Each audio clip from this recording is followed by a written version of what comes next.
यहाँ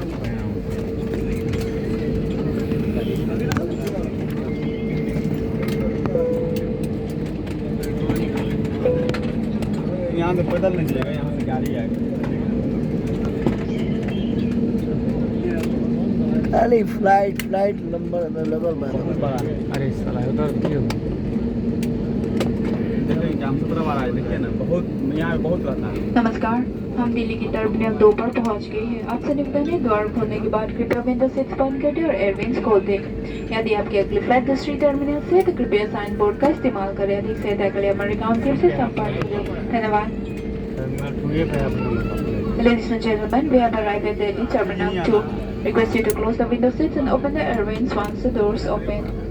If you have a connecting flight from another terminal, please follow the signage and for further assistance approach our ground team. Travel time between terminals is approximately 20 minutes. Thank you.